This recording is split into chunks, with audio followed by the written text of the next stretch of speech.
આ કૃષ્ણ લીલામાં એક કૃષ્ણ બને ને એક રાધિકા બને ને, તો રાધિકા બનીને આવ્યો એ મૂળ તો પુરુષ જ હોય. આપ સર્વે ઢાઢી લીલા નિહાળ્યું છે, ખબર છે. એમાં જે સ્ત્રી પાત્ર છે એ હોય તો પુરુષ જ, પણ કોના માટે સ્ત્રી પાત્ર પહેરે છે? ભગવાનના માટે. તો આપણે પછી એને કઈ એને બોલાવતી વખતે એ અહીં આવે, અહીં આવો, એને માટે પુરુષવાચક શબ્દનો પ્રયોગ ન કરીએ. આપણે પૂછીએ છીએ ને ઘણી વાર કે ભાઈ રાધા કોણ બનવાની છે, કોણ બનવાનો છે? એમ નહીં કે એને પાત્ર પહેર્યું છે. એમ જ્યારે જીવની વૃત્તિ એક વખત ગોપીમય થઈ જાય ત્યારે એનું જે મેલ ફિમેલ જે છે, આપણું પુરુષ અને સ્ત્રીનો જે સંબંધ છે એ ખતમ થઈ જાય. એટલે પુરુષ હોય એ પણ સ્ત્રી પાત્ર બની શકે. એટલા માટે ભાગવતમાં ગોપીએ ભગવાનની પ્રેમ લક્ષણા ભક્તિની પરાકાષ્ઠા છે. હવે જો મર્યાદામાં છે ને, ભગવાનને તમે ક્યાંય આમ ભેટી ન શકો. મર્યાદામાં ભગવાનને તમે રમાડી ન શકો, મર્યાદામાં ભગવાનને તમે નવડાવી ન શકો. પણ પ્રેમ લક્ષણા ભક્તિમાં બધું થઈ શકે. એટલે વૈષ્ણવ સંપ્રદાયની અંદર ખાસ પુષ્ટિ માર્ગની અંદર મહાપ્રભુજીએ પ્રેમ લક્ષણા ભક્તિ આપી અને 8 સમાની ઝાંખી આપી. આમ તો 8 સમાની ઝાંખી 8 સમા પ્રમાણે કરવી જોઈએ. પણ હવે આપણા ઘરમાં પુષ્ટાવાલા ઠાકોરજી હોય ને બપોર સુધીમાં બધું કરવાનું હોય, 11, 11:30 બહુ 12 આપણે બધા ભગવાનના દર્શન કરાવીને ભગવાનને શયન કરાવી દઈએ. અને ભગવાન માની જાય, ભગવાનને ખબર છે કારણ કેટલું બધું કામ છે. આ પ્રેમ લક્ષણા ભક્તિનું પ્રતીક છે. અને વાલા એક વાત એ પણ યાદ રાખજો, પ્રેમ લક્ષણા ભક્તિની અંદર ભગવાનને તમે ગમે ફરિયાદ કરવી હોય ને કરી શકો. કારણ કે પ્રેમમાં અપેક્ષા થોડી છુપાયેલી છે, પ્રેમમાં શરત પણ થોડી છુપાયેલી. તમે જેને પ્રેમ કરતા હોય એનાથી તમને અપેક્ષા હોય ને કમસે કમ કે આમ થશે, એનીથી તમારી અપેક્ષા પણ હોય ને એનીથી તમારી શરત પણ હોય. એમ ભગવાનથી અપેક્ષા પણ થાય અને ભગવાનથી શરત પણ થાય. અને એક પગથિયું ઉપર ચડી જવું હોય તો હું તો એમ કહું છું વાલા, માગવાની ઈચ્છા થાય ત્યારે પ્રેમ લક્ષણા ભક્તિથી તમારા ઘરમાં જે ઠાકોરજી બિરાજતા હોય એની સામે હાથ લાંબો કરજો. 2 હાથ વાળો આપશે તો તમારું માત્ર પેટ ભરાશે, પણ 1000 હાથ વાળો આપશે ત્યારે તમારાથી ઘણા બધાનું પેટ ભરાશે.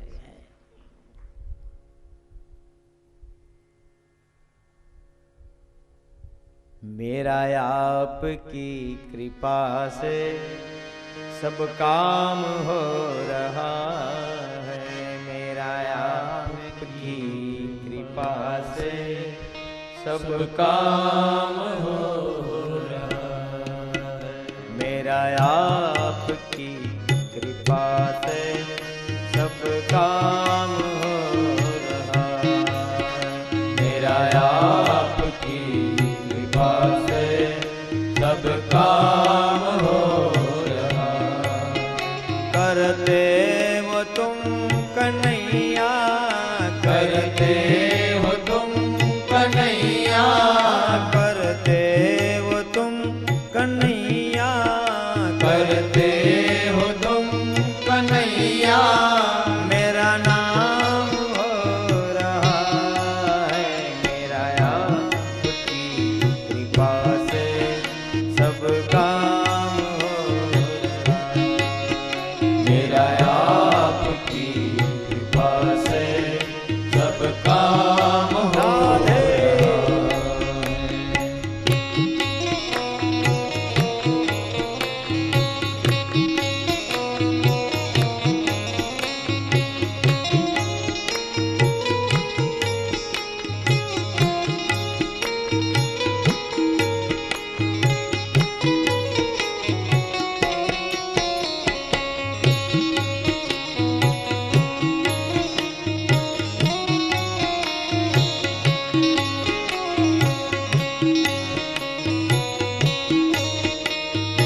पतवार के बिना ही मेरी नाव चल रही है। पतवार के बिना ही मेरी नाव चल रही है। बिन मांगे कन्हैया हर चीज मिल रही है। बिन मांगे कन्हैया हर चीज मिल रही है। बिन मांगे कन्हैया हर चीज मिल रही है। बिन मांगे कन्हैया हर चीज मिल रही है। अब क्या बताऊं मोहन,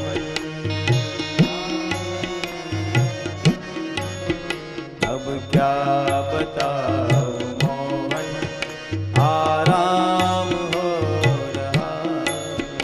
अब क्या बताओ मोहन, आराम हो रहा है। अब क्या बताऊं मोहन, आराम हो रहा है। अब क्या बताओ मोहन, आराम हो रहा है। मेरा आपकी कृपा से सब काम हो रहा है। मेरा आपकी कृपा से सब काम हो रहा। करते हो तुम कन्हैया, करते हो तुम कन्हैया, करते हो तुम कन्हैया, करते हो तुम कन्हैया।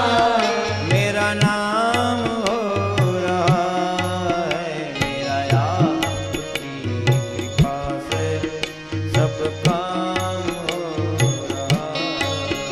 मेरा आपकी कृपा से सब काम हो रहा। राधे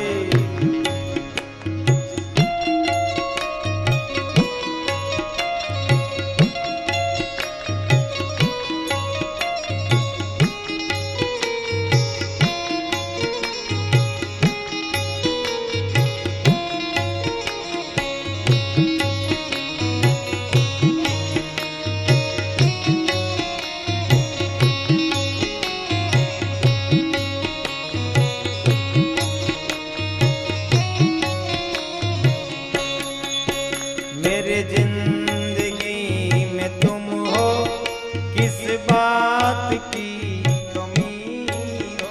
मेरी जिंदगी में तुम हो, जय हो। किस बात की कमी है। मेरी जिंदगी में तुम हो, किस बात की कमी है। मेरी जिंदगी में तुम हो, किस बात की कमी है। मुझे और अब किसी की परवाह भी नहीं। मुझे और अब किसी की परवाह भी नहीं है। मुझे और अब किसी की परवाह भी नहीं है। मुझे और अब किसी की परवाह भी नहीं है। मेरी बदौलतों से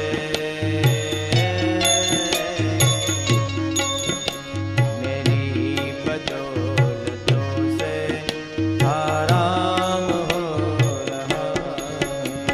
मेरी दौलतों से आराम हो रहा है। मेरा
राम मोहन आराम हो रहा है, आराम हो रहा है, आराम हो रहा है, आराम हो रहा। मेरा आपकी कृपा से सब काम हो रहा। ભગવાન શ્રી હરિએ જૃંભણ લીલા દ્વારા માને આત્મજ્ઞાન આપ્યું. પ્રેમ લક્ષણા ભક્તિનું સૂત્ર છે, સર્વ વસ્તુ ઈશ્વરને સમર્પિત કરો. કૃષ્ણાર્પણમસ્તુ.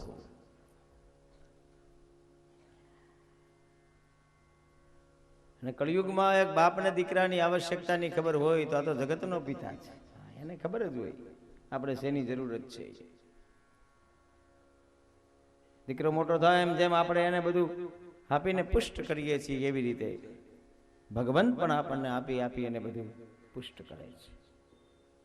ભગવાનની જૃંભણ લીલા પછી ભગવાનની દામોદર લીલા છે. આજ માના મનમાં વિચાર આવે છે કે લાલો રોજ બીજાની ઘરે માખણ ખાવા જાય છે, એનું કારણ શું છે? એટલે ભગવાન શ્રી હરિના માટે માં માખણ તૈયાર કરે છે. આ નોકર ચાકરને બધાને રજા આપી, આજનો દિવસ બધાને રજા. અને માં યશોદા છે એકદા ગ્રહસાદિષુ યશોદાનંદ ગેહિની કર્માંતરણ યુક્તાસુ નિર્મંથ સ્વયં.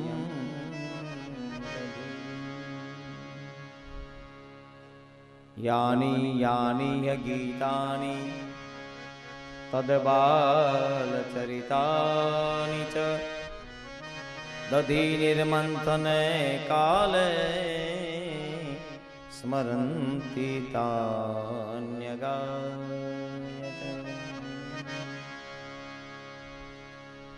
સોમવાસઃ પૃથ્વી કટિતટે બિભ્રતિ સૂત્રનંદમ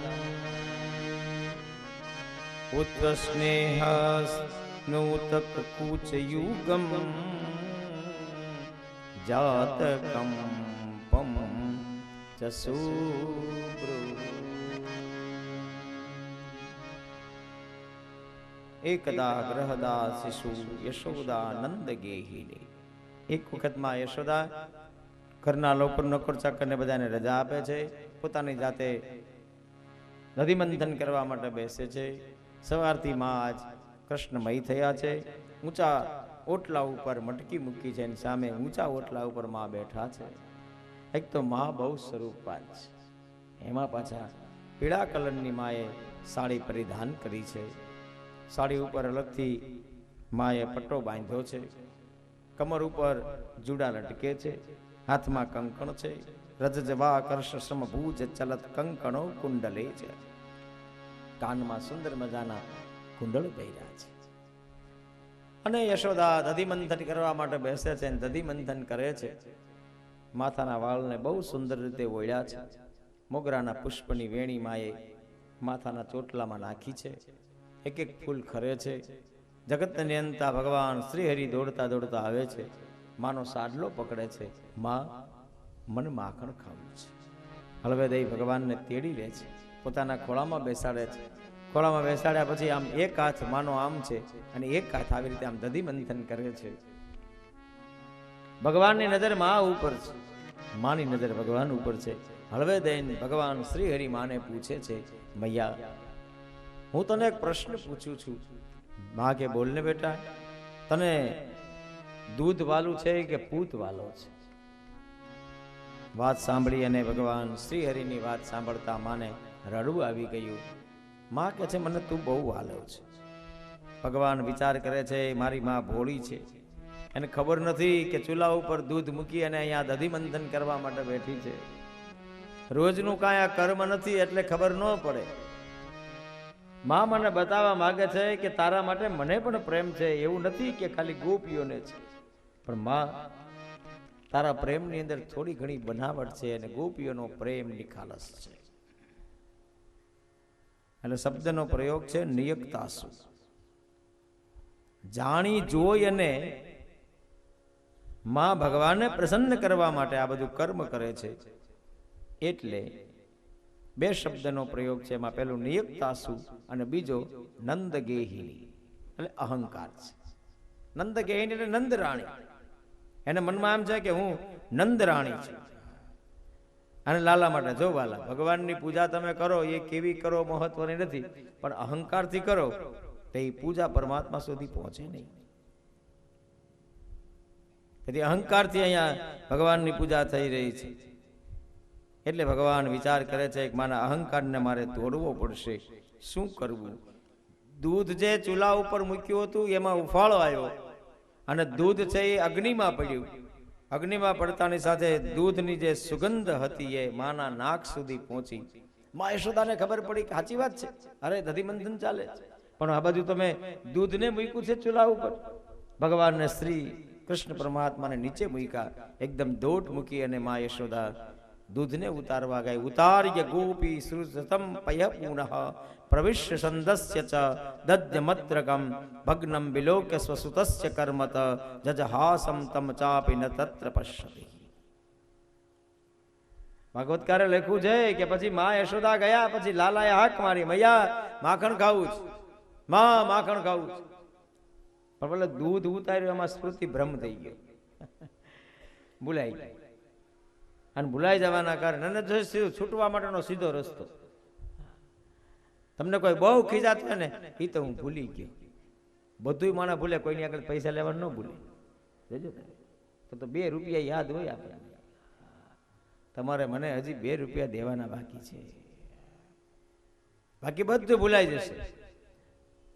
ભૂલી જવાનો અર્થ જિમ્મેદારીમાંથી છટકી જવું. બસ એ હું ભૂલી ગયો, વાત પૂરી, બસ ખતમ.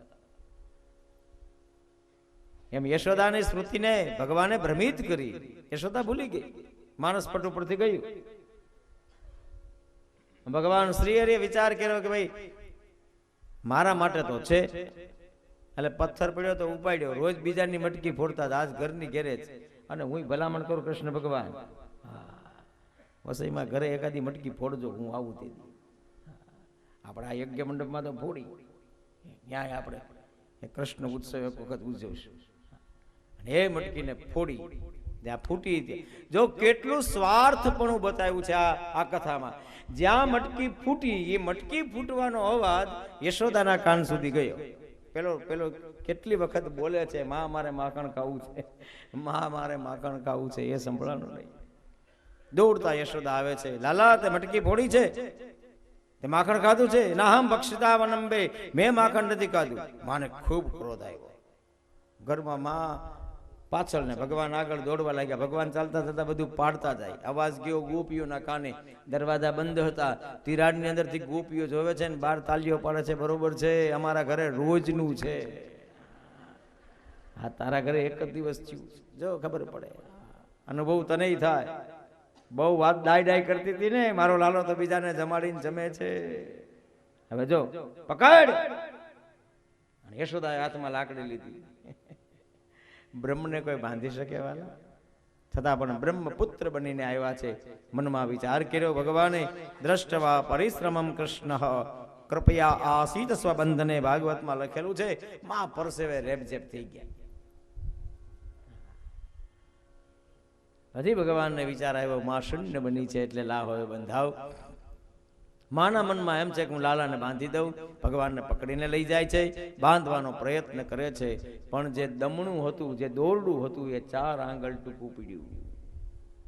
એક દોરડા સાથે બીજું દોરડું જોડ્યું તોય 4 આંગળ ટૂંકું પીડ્યું. ત્રીજું દોરડું જોડ્યું તોય 4 આંગળ ટૂંકું પીડ્યું. એટલે આપણા મનમાં વિચાર આવે કે ભગવાન આમ જાડા થયા હશે. એવી કથા નથી વાલા. બુદ્ધિનું દોરડું ધર્મ અર્થ અને કામથી ભગવાનને બાંધવાનો પ્રયત્ન કરીએ છીએ ત્યારે બુદ્ધિરૂપી દોરડું આપણું હંમેશા 4 આંગળ ટૂંકું પડે છે. આપણી બુદ્ધિ બંધ થાય પછી ભગવાનના કાર્યની શરૂઆત થાય. આ બુદ્ધિથી ન બંધાય. અને તેથી ભગવાનને બાંધવા માટે ખૂબ પ્રયત્ન થયો, પણ ભગવાન બંધાણા નહીં. માની મતિ શૂન્ય બની, અને શૂન્ય બન્યા પછી ભગવાનને વિચાર આવ્યો, હવે બંધાઈ જાવ. એટલે એક જ દોરડાથી બંધાઈ જાય છે, અને એ દોરડાનું નામ મોક્ષનું દોરડું છે. ભગવાન બંધાણા, માને શાંતિ થઈ. હવે ભગવાનને બાંધી દીધા છે, હવે કાંઈ ચિંતા નથી, પોતાના કામમાં લાગી ગયા. આ બાજુ ભગવાન બંધાવાનું કારણ ભાગવતકારે બતાવ્યું છે. યમલાર્જુનો નલ કુબેર અને મણિગ્રીવ નામના કુબેરના બે દીકરા હતા. વારુણી નામની મદેરા પી ગયા, સ્ત્રીઓની સાથે કેડા કરે છે, પાણી ઉડાડે છે, ને ગંગાજીમાં બધા આનંદ કરે છે. બરોબર એ સમયે ત્યાંથી નારદજી નીકળ્યા. તો મહામુનિ નારદજીને જોઈને આ લોકોએ ખરેખર મર્યાદાનું સેવન કરવું જોઈએ, પણ મર્યાદા કરી નહીં, મર્યાદા રાખી નહીં. પેલી સ્ત્રીઓ ડરી ગઈ, એ તો પાણીમાંથી બહાર નીકળી ગઈ. પણ આ નલકુબેર અને મણિગ્રીવ મસ્ત બનેલા હતા, અને વારુણી નામની મદિરા પીવાના કારણે કંઈ ખબર રહી નહીં. નારદજીએ શાપ દીધો કે તમારી આગળ સ્વરૂપ છે, તમારી આગળ સંપત્તિ છે, અને તમારી આગળ સત્તા છે, એના કારણે તમારા જીવનમાં આ બધા વ્યભિચારો આવ્યા છે, આ વ્યસન આવ્યા છે. હું શાપ આપું છું, જાઓ, તમારું જીવન જાળવા જેવું થઈ જાય. પછી નશો ઉતર્યો એટલે ખબર પડી ખોટું થઈ ગયું. હાથ જોડી નારદજીની સ્તુતિ કરી. મહામુનિ નારદજીએ કહ્યું, હવે મેં શાપ આપ્યો છે તો મિથ્યા થાય નહીં, પણ સાથે સાથે હવે તમને આશીર્વાદ એટલા આપી શકું હું કે તમને કૃષ્ણ ભગવાનના ચરણનો સ્પર્શ થશે અને તમે બંને મુક્ત થશો. આ બંને ભગવાન કૃષ્ણ પરમાત્માના ફળિયાની અંદર વૃક્ષ બનીને ઉભા રહ્યા, નલકુબેર અને મણિગ્રીવ. ભગવાન ખાંડણિયાની અંદર બંધાયેલા હતા. ભગવાન એ ખાંડણીઓ લઈને ભાગ્યા. ભગવાન તો નીકળી ગયા, પણ પેલો ખાંડણીઓ ભરાણો, એના કારણે વૃક્ષો ધરાશાયી થયા, અને એની ભીતર છુપાયેલા જે નલકુબેર અને મણિગ્રીવ હતા એ બંને પ્રગટ થયા. નલકુબેર અને મણિગ્રીવ પ્રગટ થઈ ભગવાનની સ્તુતિ કરે છે, ભગવાનને નવાજે છે. હે ભગવાન, કૃષ્ણ કૃષ્ણ મહાયોગિન સ્વમાદ્ય પુરુષ પર વ્યક્તાવ્યક્તમિદં વિશ્વમ રૂપમ તે બ્રાહ્મણા. હે ભગવાન, અમે એક બ્રાહ્મણનું અપમાન કર્યું છે. સચ્ચિદાનંદ રૂપ, હે પરમાત્મા, અવ્યક્ત અને અવ્યક્ત સંપૂર્ણ જગત આપનું રૂપ છે. હે ભગવાન સર્વશક્તિમાન, હે કાળ, હે સર્વવ્યાપક, અમે આપની સ્તુતિ કરીએ છીએ. ભગવાનની સ્તુતિ થઈ. ભગવાન શ્રી હરિની આગળ માગણી કરે છે. વાણી ગુણાનો કથન શ્રવણો કથાયામ હસ્તો ચ કર્મસુ મનસ્વ પાદરયોનઃ શ્રુત્યા શિરસ્તવ નિવાસ જગત પ્રણામે દ્રષ્ટિ સતામ દર્શને અસ્તુ ભવતનૂના. વાણી ગુણાનું કથન શ્રવણો કથા. ભગવાનની સ્તુતિ કરી. ભગવાન, આ વાણી તો મળી જાય, પણ આ વાણીથી કોઈ દિવસ તમારું ભજન થયું નથી. ભગવાન, હવે મારી વાણી છે એ આપના ભજન માટે પ્રેરિત થાય એવો મને આશીર્વાદ આપો. શ્રવણો કથાયામ, કાન તો મળ્યા છે, પણ હે ભગવાન, ક્યારેય આપની કથાનું શ્રવણ થયું નથી. માટે આપના ગુણાનુવાદ મારા કાનની અંદર પડે એવો આશીર્વાદ આપો. હસ્તોચ કર્મસુ, આ હાથ તો મળ્યા, પણ કોઈ દિવસ કોઈ સત્કર્મ થયું નથી. હવે આ હાથથી સત્કર્મ થાય એવું મને વરદાન આપો. મનસ્તવ પાદરયોનઃ, ચરણ તો મળ્યા છે, પણ ચરણ ક્યારેય દેવ મંદિર સુધી પહોંચ્યા નથી. હરિ મંદિર સુધી પહોંચે એવો આશીર્વાદ આપો. શ્રુત્યા શિરસ્તવ નિવાસ જગત પ્રણામે. ભગવાન, માથું તો તમે આપ્યું, પણ આ માથાની અંદર જે શ્રુતિ છે એ તમારી બનીને રહે એવો આશીર્વાદ આપો. અમારા હાથ આપના સેવા કર્મમાં બને, અમારું મન આપના ચરણોનું સ્મરણ કરવામાં બને, અમારા મસ્તકની અંદર તમારો નિવાસ થાય. હે ભગવાન, તમે ઈચ્છીએ છીએ, અને આ આંખથી ભગવાન બધી જગ્યાએ અમને તમારા દર્શન થાય. દ્રષ્ટિ સદામ દર્શને અસ્તુ ભવતનું નામમ. બધી જગ્યાએ મને આપના શરીરના દર્શન થાય, બધા શરીરમાં આપના દર્શન થાય એવા મને આશીર્વાદ આપો. ભગવાન શ્રી હરિ બોલ્યા ત્યારે કે આજ પછી એક વાત યાદ રાખજો, સાધુ નામ સમચિત્તા નામ સૂતરા મતકૃતાત્મ નામ. કોઈ માણસ ઉપર ક્યારે હસવું નહીં. મેં સવારે જ કથામાં કહ્યું હતું કે કોઈનું શરીર કદાચ આપણને જોઈને આમ લાગે એવું હોય, ઘણી વખત કૃષ્ણ શરીર, તો પણ ક્યારે હસવું નહીં. કોઈ સજ્જન માણસને જોઈ અને ક્યારે હસવું નહીં. મત કૃતાત્મનામ ભગવાન કહે છે કોઈ સજ્જન માણસો છે એની ક્યારેય નિંદા કરવી નહીં. દર્શનાનો ભવેદ બંધ પુંસો ક્ષણો સવિતુર્યથાહ. એના દર્શન માત્રથી આપણા બંધનો છે એ બધા તૂટી જાય છે. આટલાની નિંદા ક્યારેય નહીં કરવાની. પેલી નિંદા કોઈના દેવની, જેને જેમાં શ્રદ્ધા. કોઈને જબરજસ્તી તમે ભગવાનનું નામ સ્મરણ ન કરાવી શકો. એને એમાં શ્રદ્ધા છે તો એના દેવ. આપણને આપણા દેવ મોટા લાગે છે, એને એના દેવ મોટા લાગે, એમાં શું વાંધો છે? તેથી ભગવાનને ક્યારે કોઈ દિવસ કોઈના ભગવાનની નિંદા નહીં કરવાની. બીજું, કોઈના ગુરુની ક્યારેય નિંદા નહીં કરવાની. ગુરુ નાના મોટો હોઈ શકે, પણ બાપ ગુરુનું સ્થાન ક્યારેય નાના મોટું ન હોય. ગુરુ સ્થાન યોગ્ય છે. જેને જેમાં શ્રદ્ધા હોય એને એમાં એને ભજે. તેથી કોઈના ગુરુની ક્યારેય નિંદા નહીં. ત્રીજી, મા બાપની ક્યારેય નિંદા નહીં કરવાની. હેમાદ્રી આપણે સાંભળ્યું છે, એમાં આવે હેમાદ્રીમાં કે મા બાપની સામે જોડા પહેરીને જવું એ પણ એક પ્રકારનો અપરાધ છે. તેથી મા બાપને પણ ક્યારેય નિંદા કરવાની નહીં. અને ચોથી નિંદા છે એ સજ્જન જીવાત્માઓની. ક્યારે સજ્જન જીવાત્માઓની નિંદા નહીં કરવાની. જેને જે અને આ દુનિયામાં બધાય કહે છે જે કરે તે ભરે. અહીં પણ ભગવાને કહ્યું છે દર્શનાનો ભવેદ બંધા. આ ચાર વ્યક્તિ દર્શન માત્રથી તમારા ભવના બંધનને તોડી નાખે. જે ભગવાનને માનતા હોય, જેને જે માનતા હોય એની શ્રદ્ધાનું સ્થાન છે. ભવના બંધનને ભાંગે છે. માતા પિતા ભવના બંધનને ભાંગે છે. શિવપુરાણમાં કથા છે, શંકર ભગવાને કાર્તિક સ્વામીને અને ગણપતિ મહારાજને કહ્યું કે ભાઈ તમે બંને યાત્રા કરવા જાઓ, જે પહેલા આવે એ મારો શ્રેષ્ઠ પ્રિય પુત્ર. તો બંને નીકળ્યા. કાર્તિક સ્વામીનું વાહન બહુ ફાસ્ટ હતું. ગણપતિ મહારાજ કે આપણે આ ઉંદર આવું મોટું શરીર ક્યારે ટાઈમે પહોંચીએ ન પહોંચીએ. એટલે ગણપતિ મહારાજે એક નિર્ણય કર્યો કે માતા પિતાને ઊંચા આસન ઉપર બેસાડ્યા અને ફરતી બાજુ 4 પ્રદક્ષિણા ફરી અને હાથ જોડીને ઉભા રહી ગયા. તો ગણપતિ મહારાજને તો શ્રેષ્ઠ જાહેર કરી દીધા. કાર્તિક સ્વામી આવ્યા. કાર્તિક સ્વામીએ પૂછ્યું કે ભાઈ તમે આને, કે હા અમે શ્રેષ્ઠ જાહેર કર્યા. કે કારણ કે એને તમે બધી તીર્થમાં મા બાપને શોધવા માટે ગયા અને આયા મા બાપના ચરણમાં જ તીર્થ છે એમ સમજી અને એની પ્રદક્ષિણા કરી લીધી. એટલે એ પણ એક તીર્થ છે.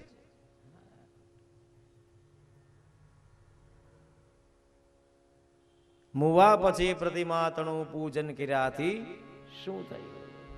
સાધ્યોના જીવન સારતો જીવન ધરાથી શું થયું? જીવતા દીધો સંતાપ સેવા ના કરી મા બાપની. મુવા પછી પ્રતિમા તણું પૂજન કર્યાથી શું? પછી ફોટો ગમે એટલો મોટો લટકાડો શું કામ? તેથી શાસ્ત્ર બતાવે છે કે મા બાપની ક્યારે નિંદા નહીં કરવાની. ત્રીજી વસ્તુ છે એ ગુરુની, આચાર્યની. આચાર્ય એ દેવ છે. આ ન ગમે તો આપણે એની પાસે ન જઈએ. બીજું શું હોય લાંબુ. અને ચોથી આ સજ્જન માણસોની ભગવાન શ્રી હરિએ બતાવ્યું. ભગવાન શ્રી હરિએ નલકુબેર અને મણિગીરીનો ઉદ્ધાર કર્યો. પછી ભગવાન શ્રી કૃષ્ણ પરમાત્માને બંધનમાંથી માં યશોદાએ છોડ્યા. ભગવાન ખડખડાટ હસ્યા. ભગવાનના હસવાની અંદર માં બધી વસ્તુ ભૂલી ગઈ. જગત દર્શિત મુત રામ. આખું જગત ભગવાનના ચહેરાની અંદર માને દ્રશ્યમાન થયું. માં પ્રસન્ન થયા. ત્યાર પછી ભગવાન શ્રી કૃષ્ણ પરમાત્મા બધાને લઈ અને ગોકુળની ભૂમિમાંથી વ્રજની ભૂમિમાં જાય છે. વ્રજની ભૂમિમાં વચ્ચે ભગવાનનું મંદિર છે. ફરતી બાજુ લોકો રહે છે. લોકો બધા ભગવાનને જોઈ શકે અને ભગવાન છે એ બધા લોકોને જોઈ શકે. આવી સુંદર મજાની વ્યવસ્થા વ્રજની ભૂમિની થઈ. અને વ્રજની ભૂમિમાં ભગવાન ગયા પછી એક દિવસ ફળ વેચવા વાળી ત્યાં આવે છે અને રોજ આ ભગવાનને ફળ વેચે છે અને ભગવાનના માટે વારે વારે પુકાર કરે છે, ફળ લ્યો ફળ લ્યો, ફલાર્થી ધાન્યમાદાયયો સર્વ ફલપદાહા. ફળ લ્યો ફળ લ્યો ફળ લ્યો ફળ લ્યો. આ ફળ વેચવા વાળી જે હતી એને ભગવાન શ્રી કૃષ્ણ પરમાત્માના મનમાં વિચાર આવ્યો, લાવાના ફળ હું ખાવ. અને ફળ ખાવાની ઈચ્છા થઈ એટલે ભગવાન શ્રી કૃષ્ણ પરમાત્માએ મા યશોદાને કહ્યું કે ફળ છે એ મને આપો. બરોબર એ જ સમયે પેલી ફળ વેચવા વાળી હતી એને હાક મારી.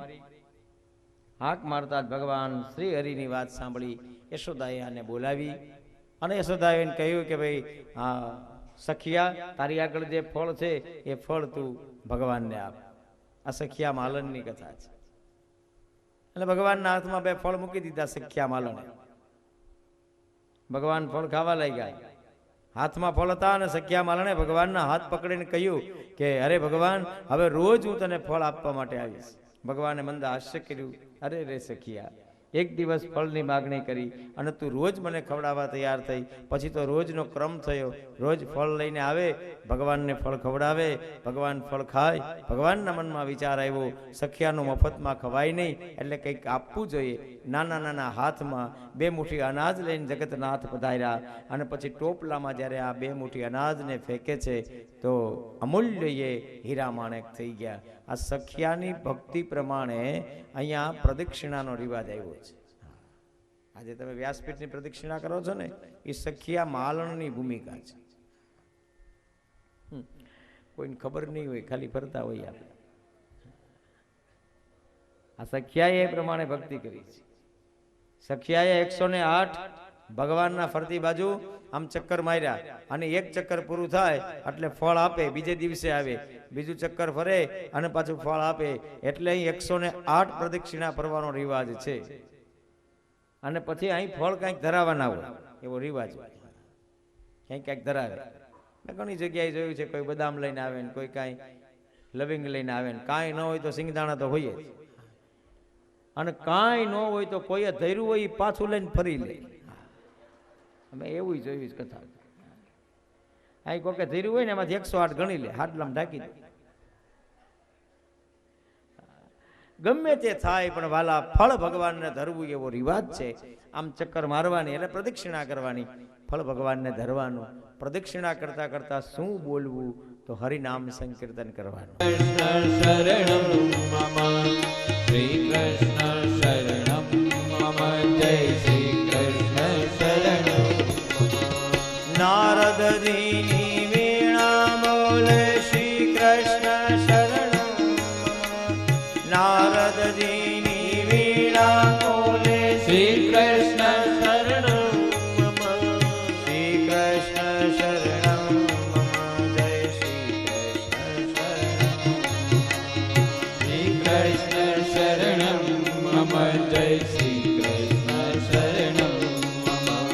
શ્રી કૃષ્ણ શરણમ મમ જય શ્રી કૃષ્ણ શરણમ. શ્રી કૃષ્ણ શરણમ મમ જય શ્રી કૃષ્ણ શરણમ. શ્રી કૃષ્ણ શરણમ મમ જય શ્રી કૃષ્ણ શરણમ મમ. શ્રી કૃષ્ણ શરણમ મમ જય શ્રી કૃષ્ણ શરણમ.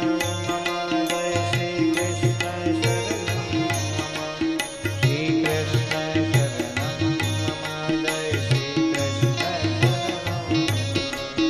શ્રી કૃષ્ણ શરણમ મમ જય શ્રી કૃષ્ણ શરણમ. શ્રી કૃષ્ણ શરણમ મમ જય શ્રી કૃષ્ણ શરણમ. સખ્યા માલણની ભક્તિ છે. હરિનામ સંકીર્તન કરતા કરતા પ્રદક્ષિણા ફરવી, સખ્યા માલણની કથા ગવાણી. પછી વૃંદાવન ધામની અંદર ભગવાન શ્રી કૃષ્ણ પરમાત્મા છે એ વાછડા લઈને જાય છે અને એમાં ભગવાન શ્રી હરિ વત્સાસુરનો વધ કરે છે. વત્સાસુર એ માયાનું પ્રતીક છે. બકાસુરનો વધ કરે છે. બકાસુર એ દંભનું પ્રતીક છે અને અઘાસુરનો વધ કરે છે. અઘાસુર એ લોભનું પ્રતીક છે. બ્રહ્માજીને મોહ ઉત્પન્ન થાય છે જ્યારે બ્રહ્માજી આ ધરા ઉપર ભગવાનની પરીક્ષા કરે છે. ભગવાનના વાછડાનું અને ભગવાનના ગોવાળિયાઓનું હરણ કરે છે. એક દિવસ સુધી બ્રહ્મપુરીમાં રાખે છે. એક દિવસ સુધી બ્રહ્મપુરીમાં રાખવા એટલે અહીંનું 1 વર્ષ થાય છે. પછી બ્રહ્માજી આવે છે અને જ્યાં જોવે છે કે વાછડા અને ગોવાળિયાઓના દર્શન કર્યા, ઈશ્વરે બધાએ રૂપ લીધા છે. બ્રહ્માજીના મોહમાંથી મુક્તિ મળે છે. બ્રહ્માજી ભગવાનની સ્તુતિ કરે છે. અસ્યાપી દેવ વપુસો મદનુગ્રહસ્ય સ્વેચ્છામયસ્ય નત ભૂતમયસ્ય કો અપી નેશે મહિત્વ વસિતમ મનસા અંતરેણ સાક્ષાત અવૈવ કિમત આત્મસુખાનુભૂતે. ભગવાનની સ્તુતિ કરી. જ્ઞાને પ્રયાસ મૂદ પાસ્ય નમંત એવ જીવંતી સન્મુખરિતા ભવદીય વાર્તામ સ્થાને સીતા શ્રુતિકતામ તનુવા અંગમનોભીર પ્રાયશો અજિત જીતો અપ્યસી તૈસ્ત્રિલોક્યમ. બ્રહ્માજીએ ભગવાનની સ્તુતિ કરી. બ્રહ્માજીને ભગવાન શ્રીહરિએ મુક્ત કર્યા.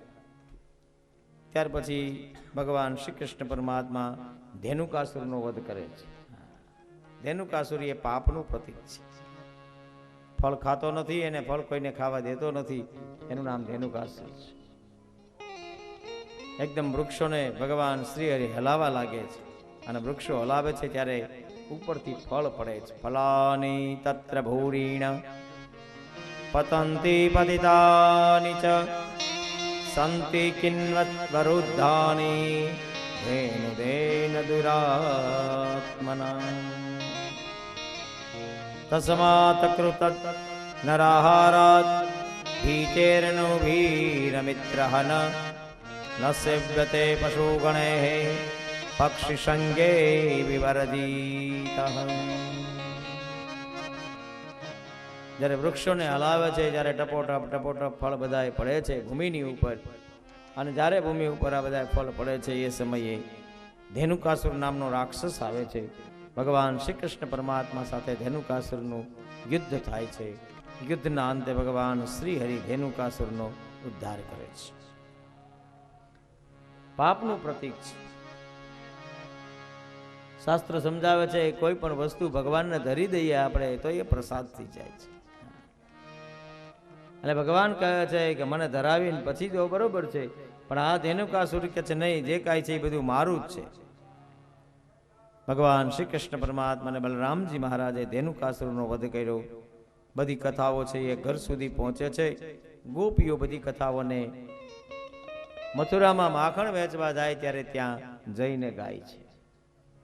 ત્યાર પછી ભગવાન શ્રી કૃષ્ણ પરમાત્મા એક વખત યમુનાજીનું જળ પીવા માટે જાય છે અને યમુના તટે ગયેલા ભગવાન શ્રી હરિ જ્યાં જળ પીવા જાય છે ત્યાં અન્ય બધા ગોવાળિયાઓ હતા એ ના પાડે છે, પાણી પીશ નહીં, કારણ કે આની અંદર કાલીય નાગ વસે છે. કાલીય નાગના મુખની અંદરથી જે વિષ નીકળ્યું છે એ વિષને કારણે આ પાણી છે એ ઝેર થઈ ગયું છે. ભગવાન શ્રી હરિએ નિર્ણય કર્યો કાલીય નાગનો પણ મારે ઉદ્ધાર કરવો છે. ભાગવતમાં કાલીય નાગની કથા અદ્ભુત છે. ભગવાન બધાને મારે છે. પૂતનાને મારી, અઘાસુરને માર્યો, બકાસુરને માર્યો, વત્સાસુરને માર્યો, ધેનુકાસુરને માર્યો, શકટબંધનને માર્યો, પણ ભગવાન શ્રી હરિ કાલીય નાગને મારતા નથી. કાલીય નાગ એ અહંકારનું પ્રતીક છે. અહંકારને 1000 ફણા છે, ક્યાંથી આવે એ કાંઈ કહેવાય નહીં, આવી જ જાય.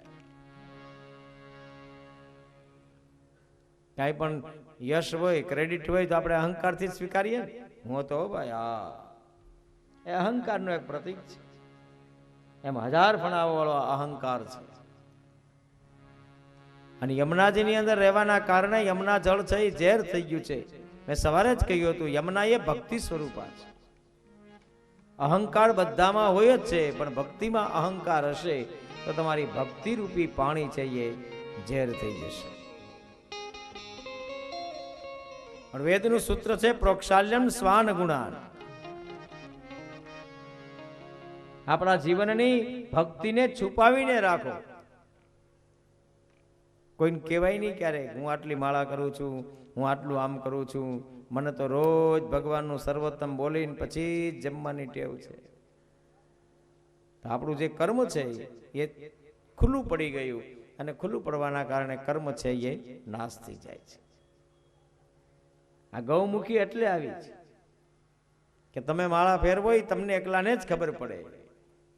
તમારા આ સત્કર્મને કોઈ જોવે નહીં, તમારા ભજનને તમે છુપાવીને રાખો. ખરેખર તો આમ આવડું કર્યું છે આપણે, નહીં તો ખરેખર એમ છે પ્રક્ષાલ્યમ સ્વાન ગુણાન, તમારા શુદ્ધ કર્મને છુપાવવાના અને તમારા અશુદ્ધ કર્મ હોય જે દુર્ગુણો હોય એ લોકોની વચ્ચે ગાવા જોઈએ. પણ આપણે દુર્ગુણોને છુપાવીએ અને આપણા સદગુણ હોય એ જ ગાઈએ. તેથી સમજાવે છે કે અહંકાર તો બધી વસ્તુમાં છે જ, પણ અહંકાર ભક્તિની અંદર હશે તો ભક્તિ રૂપી આ યમુનાજી છે એ કેવા થઈ જશે? ઝેર થઈ જશે. હવે અહંકાર મરે નહીં તો શું કરવું? એટલે ભાગવતની અંદર આ કાલિય દમનની કથા આવે છે. કાલિય દમન શબ્દનો પ્રયોગ કર્યો છે. દમન એટલે અહંકારને જીતવો. એને કોણ જીતી શકે ભાઈ? ભગવાન. કૃતિ એટલી જ બદલાવાની છે, વધારે નહીં. નરસિંહ મહેતામાં આપણામાં એટલો જ ફેર, બસ. નરસિંહ મહેતાએ બધી કૃતિમાં ઈશ્વર દર્શન કર્યા, ઈષ્ટ દર્શન થયા. જે કાંઈ થયું કોની કૃપાથી? તો કે ભગવાન તમારી કૃપાથી, ભગવાનની કૃપાથી થાય છે. બસ એટલું બોલવાનું છે કાંઈ. અને બોલતા બોલતા એવું વિચારવું, બોલતા બોલતા એવું સ્વીકારવું, તો તમારો અહંકાર છે એ શૂન્ય બને, તો તમારો અહંકાર છે એ જીતાઈ જાય. કોનાથી થાય છે? ભગવાનથી થાય. અને અહંકાર વગર બોલવું આમ બહુ અઘરું છે. આપણે બોલીએ જ છીએ. ભગવાનની કૃપાથી થઈ ગયું બધું ભાઈ, ભગવાનની કૃપાથી મારા ઘરનો પ્રસંગ છે એ પરિપૂર્ણ થયો. પણ અંદર હાથમાં બેઠેલો અહંકાર તરત અંદરથી પ્રગટ થાય કે ભાઈ મહેનત બહુ કરી છે. બધી કૃતિને તમે ભગવાનની સાથે જોડતા જાઓ એટલે તમારો અહંકાર છે એ નિર્મૂળ થાય. અને જ્યારે અહંકાર ખલાસ થાય ત્યારે શું થાય? બધી સ્થિતિની અંદર આપણને કેવલ ને કેવલ ઈશ્વર દર્શન થાય. ત્યારે ચિદાનંદ રૂપ શિવોહમ શિવોહમ. તો પછી હું જ ઈશ્વર છું એનો મને અનુભવ થવા લાગે. કષ્ટદાયી કોઈ કામ હોય તો એ જ છે કે અહંકારને નાથવો, અહંકારમાંથી આપણે નિરઅહંકારી બનવું. સ્વાભિમાનનો વાંધો નથી, પણ અભિમાનનો વાંધો છે. માણસને માણસ સાથે વાંધો ક્યારે પડે? ઈગો હર્ટ થાય ત્યારે. શ્રી વલ્લભાધીશ કી શ્યામ સુંદર શ્યામને મહારાણી કી એવું શ્રી વલ્લભ પ્રભુનું નામ અમને પ્રાણ ચાલ્યું છે. એવું શ્રી વલ્લભ પ્રભુનું નામ અમને પ્રાણ ચાલ્યું છે. અરે પ્રાણ પ્યારું છે અમોને અતિશય વાલું છે. પ્રાણ પ્યારું છે અમોને અતિશય વહાલું છે. એવું શ્રી વલ્લભ પ્રભુનું નામ અમને પ્રાણ પ્યારું છે. એવું શ્રી વલ્લભ પ્રભુનું નામ અમને પ્રાણ પ્યારું છે. એવું શ્રી વલ્લભ પ્રભુનું નામ અમને પ્રાણ પ્યારું છે. એવું શ્રી વલ્લભ પ્રભુનું નામ અમને પ્રાણ પ્યારું છે.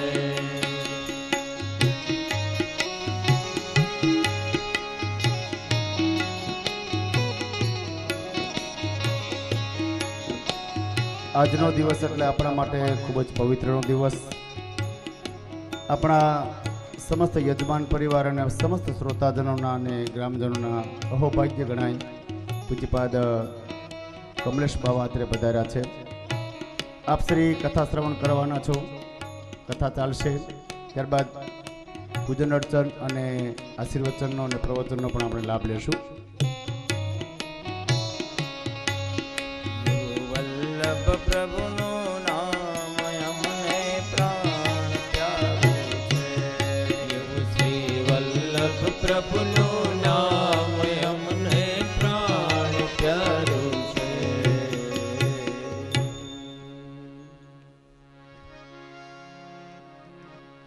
યમુનાજીમાં કાલીય નાગ એટલે અહંકાર છે. ભગવાન શ્રી કૃષ્ણ પરમાત્માએ નિર્ણય કર્યો અહંકારને જીતવો છે. ભક્તિ સ્વરૂપ આજે યમુના મહારાણી છે, એમાં અહંકાર ચાલે ને એક વખત કોઈ હાજર નથી અને કેવળ ભગવાન શ્રી કૃષ્ણ પરમાત્મા એકલા જ વાછડાઓ લઈને ગયા છે. ભગવાને દોટ મૂકી એકદમ અને પરબ્રહ્મ પરમાત્મા એકદમ યમુનાજીની અંદર ધુબકો મારે છે. ભાગવતમાં લખેલું છે, તમ જીહાય દિશિખ્યાય પરિલેલિહાનમ દે સુક્રીણી અતિ કરાલ વિશાખ અગ્નિ દ્રષ્ટિમ ક્રીડન મનુ પરિસસાર યથા ખગેન્દ્રો બભ્રામસોપ્યવસરમ પ્રક્ષમિક્ષમાણ. આ બધો ખેલ પરમાત્મા આંખના પલકારામાં કરે છે. ભગવાન અંદર ધુબકો મારે છે, પાણી હલે છે, પાણી હલવાના કારણે કાલિય નાગ જાગે છે. ભગવાન શ્રી કૃષ્ણ પરમાત્મા સામે જોવે છે અને કાલિય નાગ જેવો જાગે છે, ફણાવો ફૂલે છે. એની જીહવાની અંદરથી પેલા એક એક ટીપું ઝેર પડતું હતું, પણ જ્યારે એની જીહવા ફૂલાવા લાગ્યો એના મુખને, ત્યારે અંદરથી ઝેરની ધાર થવા લાગી. યથા ખગેન્દો બ્રહ્માંસો અપ્સરમ પ્રક્ષમિક્ષમાણ.